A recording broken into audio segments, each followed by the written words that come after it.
하나님 감사합니다.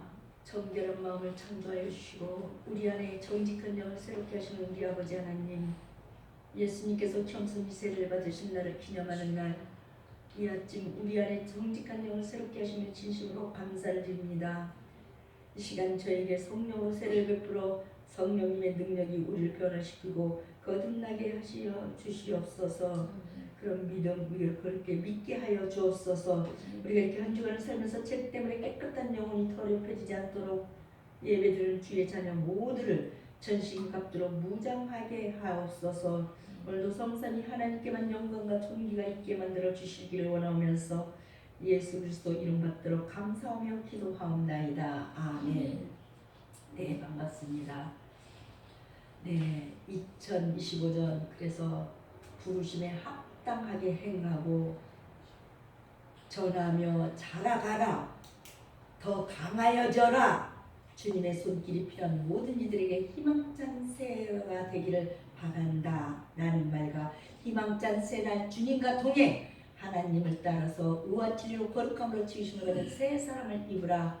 또 예배서서는 또 말하고 2025년 새해 한국교회 기상도도 이기는 곧 기회라고 하면서 교회는 기도를 심고 희망을 맺어야 한다고 했습니다. 새 일을 행하리라, 새 일을 행하리라, 오직 주와 함께 하리라. 오직 마음을 새롭게 함으로 변화를 받아서, 그러니까 로마서는 말씀을 하시면서 교회 목표는 이전 영광보다 더 큰 영광의 해가 되라고 그렇게 교회 표현들을 많이 응용하고 있습니다. 하늘을 향해 열려 있어. 그러니까 하나님의 기쁨이 되는 교회가 되기를 소망한다는 것입니다. 이렇게 예수님이 오시기까지 수많은 예고가 있었습니다. 요한은 그들의 법 집행과 이역을 넘어 그리스도의 오심을 충실히 준비하였습니다. 자기는 그러니까 그리스도가 아니라고 부인을 했고, 내가 그리스도라는 물음에 요한은 아니라고 대답했습니다. 요한은 성령이 충만한 자요, 탁월한 자요, 하나님께 세움을 받은, 그러니까 세움을 입은 자입니다. 그러나 요한은 자신이 주님을 위해 켜서 비추는 등불이요 소리일 뿐이라고 했습니다. 요한은 자신을 지켜 세우는 말을 한마디도 하지 않는 겸손한 선지자였습니다. 예수님이 하실 일에, 그러니까 그런 일에 관해 예고를 하고 있습니다. 요한은 물로 세례를 주었지만은 예수님은 성령의 세례를 베푸실 것입니다. 예수님이 주실 성령 세례는 하나님이 믿음의 사람들을 향해 정하신 영원하고도 완전한 은혜의 복음입니다. 예수님 성령으로 세례를 주는 복음의, 그러니까 주체이십니다. 사람이 살면서 반드시 해야 할 일이 있습니다. 윤리적이거나 법적인 일은 물론이고 자격을 획득하는 일, 그러니까 사람들로부터 인정을 받는 일입니다. 반드시 해야 하는 일이기 때문에 부담을 많이 가질 필요는 그래도 없습니다. 그래도 본인의 삶에서 필요 조건이라면 갖추는 것이 갖추지 못하는 것보다는 낫습니다. 세상은 필요 조건을 갖춘 사람에게 고의적이기 때문입니다. 아무리 세상이 불합리한 것 같고 세상을 새롭게 바꾸고 싶어도 최소한의 필요 조건이 있습니다. 최소한의 필요 조건이라도 인정하지 않는다면 세상에서 할 수 있는 일이 없습니다.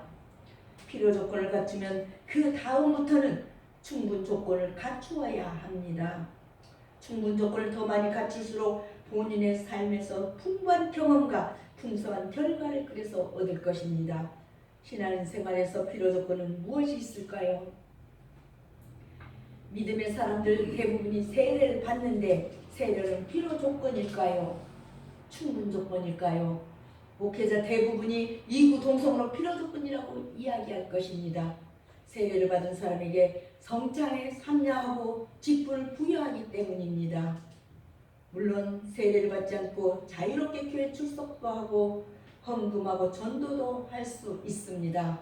그렇지만 세례를 받는 사람에게만 성찬에 참여하고 직분을 주어지는 것으로 봐서 세례는 교회에서의 필요 조건입니다. 또 예수님이 성령으로 세례를 주시는데 성령의 세례 역시 신앙의 필수 조건입니다. 오늘 성령 세례의 주님, 첫째로 죄를 지고 가시는 주님. 요한은 예수님께서 자기에게 나오심을 보고 그분을 하나님의 어린 양이라고 증거하였습니다. 사실 구약에서 제시된 제사법에서 그 피가 흐려지고 뿌려지며 그 살이 먹혀지는 속죄 양은 궁극적으로 인류의 죄를 대신해 피 흘리시고 몸이 상하신 예수 그리스도를 상징하고 있는 것이 히브리서 9장 11절 28절 말씀하고 있습니다. 또한 매일 아침 저녁으로 드려진 어린 양들은 자기의 피로 우리를 구속하기 위해 희생제물로 죽음을 당하신 그리스도를 지향하고 있는 것이 히브리서 10장 10절 말씀하고 있습니다. 요한은 회개를 전하는 자로 이 땅에 왔습니다. 그러나 그는 자기를 따르는 자들에게 회개에 대한 죄 용서를 할 수가 있었습니다. 따라서 그는 다만 예수님과 예수님의 죽음을 통해서만 그들의 죄의 용서를 구할 수 있다고 이야기하였습니다. 진정 그리스도의 대속적인 희생을 그러니까 의지하는 사람들만이 그 죄에서 용서함을 얻을 수 있습니다. 그리스도께서는 세상의 죄를 지고 가십니다. 그분은 복음을 믿고 회개하는 모든 사람들을 위해서 이 땅에 오셨고 또 십자가에서 돌아가신 것입니다. 이 사실은 우리의 신앙을 격려해지고 있습니다. 그래서 만일 그리스도께서 세상의 죄를 지고 가신다면 어찌 나의 죄를 지고 가시지 않겠냐는 것입니다. 그리스도께서는 우리의 죄를 지셨으며 따라서 나의 죄를 지고 계신 것입니다. 하나님께서는 세상의 죄를 제시하시듯이 이렇게 제시하시듯이 죄인을 제거하심으로써 이 땅의 모든 죄를 제거하실 수 있었습니다. 그러나 하나님께서는 죄인을 그대로 두신 채로 죄를 없애는 방법을 사용하셨습니다. 그것은 자신이 아들에게 죄를 정하시는 즉 우리를 위해서 그 아들을 속죄제물로 삼으시는 방법이었습니다. 요한복음 1장 4절 10절에는 그 안에 생명이 있었으니 이 생명은 사람들의 빛이라 빛이 어둠에 빛이 되어 어둠이 깨닫지 못하더라. 하나님으로부터 보내심을 받은 사람이 있으니 그의 이름은 요한이라고 했습니다. 요한이 깨달은 예수는 그러니까 영원하신 하나님이요 창조주요 구원자이시요 바로 우리도 이러한 신앙을 소유해야 합니다. 따라서 우리는 죄를 담당하신 예수님을 볼 때 죄를 미워하게 되고 죄를 멀리하고자 하는 굳은 결심을 함이 그러니까 마땅합니다. 그리고 하나님의 어린 양이 우리의 죄를 제거하기 위해서 이 땅에 오신 친히 오셨음을 우리는 굳게 믿어야 합니다. 요한이 요단강에서 사람들에게 회개를 외치며 세례를 줄 때입니다. 세례를 주는 사람이었으므로 세례 요한이라고 부릅니다. 세례 요한이 사람들에게 자기는 비록 세례를 주지만 자기 뒤에 오실 분이 계시고 자기는 뒤에 오실 분의 신발끈을 풀기도 감당할 수 없다고 말을 합니다. 세례 요한은 자기를 매우 그러니까 낮추고 뒤에 사역의 내용이며 그러니까 사역진과 뒤에 오실 예수님을 높이고 있습니다. 사역자는 자기를 높이지 말고 사역의 내용이며 중심이신 예수님을 그러니까 높여야 합니다. 하루가 지난 뒤 세례 요한 앞에 말씀하던 그분이 나타났습니다. 세례 요한은 자기 앞에 오신 분이 바로 그분인 줄 알아챘습니다. 그리고 말합니다. 보라 세상 죄를 지고 가는 하나님의 어린 양이로다. 당시에는 양에게 죄를 덮어 씌우는 의식을 치른 뒤에 양을 죽게 함으로 죄가 사라졌다는 상징적 의식이 있었습니다. 그 상징이 현실로 나타났습니다. 세례 요한 앞에 나타난 불의 삶과 사역 삶의 목적이 무엇인지 세례 요한이 이렇게 말을 합니다. 요한이 회개를 외치며 세례를 주었는데 회개는 그러니까 하나님 앞에 바로 서는 필요 조건입니다. 회개해야 죄를 용서받기 때문입니다. 하지만 사람의 힘으로는 온전한 회개가 쉽지가 않습니다. 회개에 힘을 주는 분이 나타나야 합니다. 죄를 대신 지고 가는 어린 양이신 분이 회개와 제사함을 도와주어야 합니다. 제사함이 필요 조건이기 때문입니다. 필요 조건이기 때문입니다. 제사함이 예수님은 필요 조건을 이렇게 채우십니다. 두 번째로 뒤에 오실 준비된 예수님. 요한은 너희 가운데 너희가 알지 못하는 한 사람이 섰으니 오신 26절라고 했습니다. 이것은 이스라엘 종교가 하나님 없는 예배를 거듭하였음을 지적하는 말입니다. 요한은 예수께서 예배를 받으실 분으로서 그들 가운데 계시다고 말했습니다. 실로 요한의 사역은 이 예수를 이스라엘에게 소개하고 그가 누구인지를 증거하는 것이었습니다. 세례 요한은 예수님을 그러니까 보았을 때 자기가 어제 한 말을 기억했습니다. 요한은 자기에 오는 그러니까 사람이 있는데 자기보다 앞선 것은 그가 자기보다 먼저 계심이라 했는데 바로 이 사람을 가리킨다고 합니다. 어제 말한 사람이 오늘 내 앞에 나타났다고 생각해 보십시오.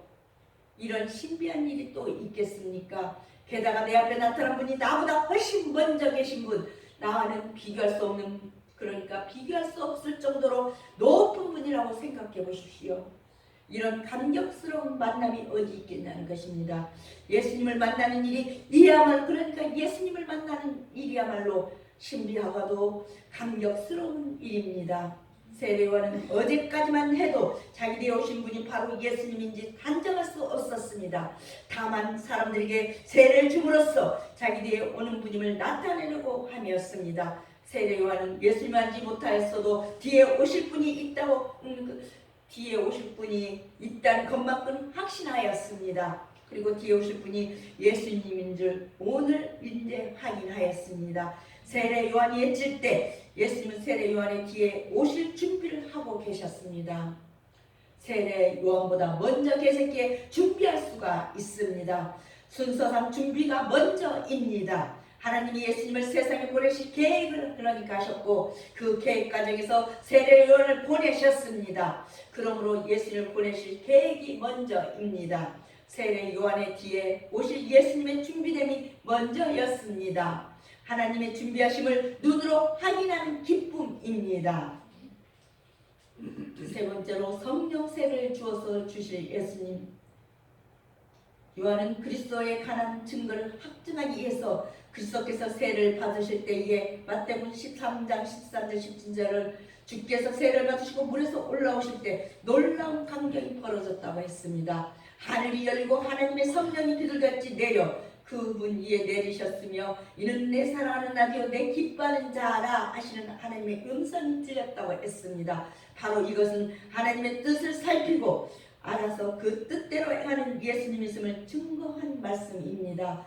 그분이 메시아임을 하나님께서 친히 공포하셨습니다.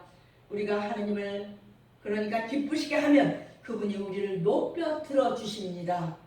하나님의 뜻대로 살고자 하는 사람들에게는 하나님께서 항상 내 기뻐하는 자라 하시면서 길을 열어주신다는 것입니다. 하나님께서 그리스도께 대해 이렇게 증거하기 위해서 나타나셨다고 선포하고 있습니다. 즉 세례 요한은 그리스도께 세례를 주셨던 자로서 그러니까 바로 가까이서 그리스도가 하나님의 아들이심을 증거하는 하늘의 음성과 또 영광스러운 장면을 직접 목격하고 증거하였던 것입니다. 이 같은 요한의 증거의 목적은 바로 예수님이 약속한 그러니까 메시아임을 증거하는 것이었습니다. 요한은 사람들을 그리스도께로 인도하기 위해서 주어진 모든 기회를 놓치지 않았습니다. 우리에게 주어진 모든 기회를 놓치지 않았다는 것입니다. 우리도 그래야 합니다. 이것이 오늘 모든 복음 증거자들의 자세가 되어야 합니다. 즉 복음 증거자는 어떠하든지 그리스도의 주 되심과 하나님의 아들 되심을 사람들에게 생명력 있게 그러니까 전해야 합니다. 세례 요한이 예수님을 만났을 때 신비하고도 놀라운 은혜가 예수님에게 임함을 보았습니다. 요한은 자기가 본 것을 증언합니다. 오늘 32절 말씀입니다. 내가 봄에 성령이 비둘기같이 하늘로부터 내려와서 그의 일에 머물렀더라. 사실 이 말씀은 마태복음 누가복음에서 예수님이 세례 요한으로부터 세례를 받을 때 나타났던 현상입니다. 그리고 하늘에서 음성이 들렸습니다. 너는 내 사랑하는 아들이라 내가 너를 기뻐하노라고 누가복음 3장 22절은 말씀하십니다. 그리스도는 분명히 하나님이십니다. 그 하나님이신 그리스도를 그러니까 바르게 믿고 바르게 전파해야 합니다. 세례 요한이 처음에 예수님을 만났을 때는 예수님이 그러니까 하나님의 아들임을 알지 못했습니다. 성령이 그렇지만 정말 성령이 비둘기같이 임하는 현상을 보고는 예수님의 정체성을 알아보았습니다. 세례 요한은 자기에게 물로 세례를 베풀라고 하시던 분, 그러니까 즉 하나님께서 자기에게 임했던 말을 기억합니다. 성령이 누구에게 임함을 보시든 그가 바로 성령으로 세례를 베푸시는 분임을 알리는 말씀이었습니다. 요한은 물로 세례를 주었지만 예수는 성령으로 세례를 베푸실 것입니다. 물세례가 회개와 제사함이 의식으로 그렇게 필요 조건이라면 성령의 세례는 믿음의 사람으로 하나님 앞에 자녀가 됨을 확인하는 필요 조건입니다. 오늘 그 필요 조건은 우리가 받아야 합니다. 성령 세례는 하나님의 자녀로 살아가는 힘과 지혜를 주는 필요 조건입니다. 우리가 믿는 예수님이 우리에게 성령의 세례를 주십니다. 세례 요한이 말하였고 예수님이 실행하며 증명하셨습니다. 우리는 그것을 믿습니다. 마지막으로 아들로 증언이 된 예수님. 요한은 하나님의 어린 양이 세상 죄를 대신 지기 위해 오셨다고 말했습니다. 하나님의 어린 양은 형식뿐인 유대 종교의 허구, 그러니까 속임을 뛰어넘어서 우리에게 참 생명을 주시는 분이십니다. 예수는 온 인류를 구원하기 위해 오셨습니다. 이런 예수의 구원 사역을 준비하는 요한은 자신의 모든 일을 그리스도에게 초점을 맞추었습니다.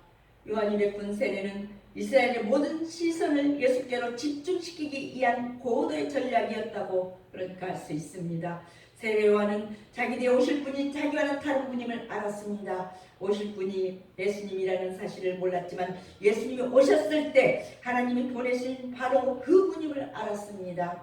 세례 요한이 보았을 때 바로 그분이 하나님의 아들임을 확인하였습니다.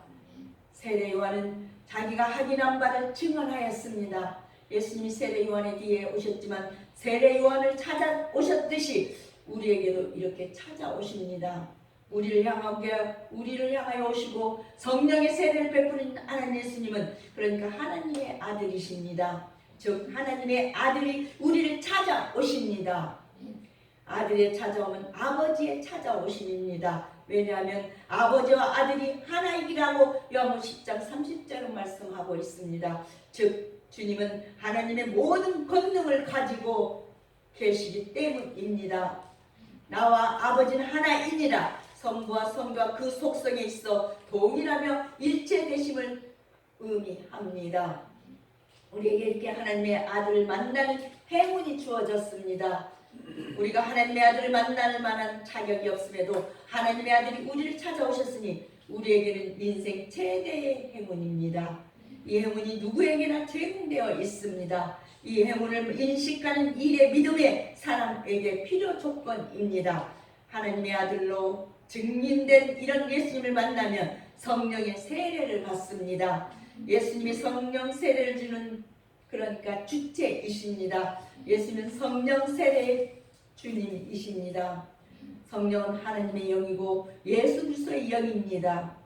하나님이 우리에게 성령 세례를 베푸시면 예수님의 간구를 듣고 허락하심으로 가능하다고 요한복음 14장 16절을 말씀하고 있습니다. 내가 아버지께 구하겠으니 그가 또 다른 보혜사를 너희에게 주사 영원토록 너희와 함께 있어 하리니 함께 있게 하리니 했습니다. 다른 보혜사란 말이 있습니다. 이 말씀에 의미하는 바는 그러니까 성경이 단순한 힘이 아니고 독립된 인격자시라는 점입니다. 나의 계명을 지키는 자는 나를 사랑하는 자니라고 하였습니다. 우리가 주님을 믿는다 이렇게 사랑한다면서 주님의 계명을 지키지 아니하면 거짓말하는 것입니다. 말씀을 지키면 약속하신 보혜사를 주십니다. 즉 예수님이 성령 세례를 주십니다. 하나님은 예수로 말미암아 그의 이름을 믿는 모든 자들에게 충만한 은혜를 값없이 주십니다. 그렇습니다. 보혜사 성령 우리의 신앙과 삶을 돕는 자시오. 그러니까 우리가 한난에 처했을 때 이루하시는 이인자이십니다.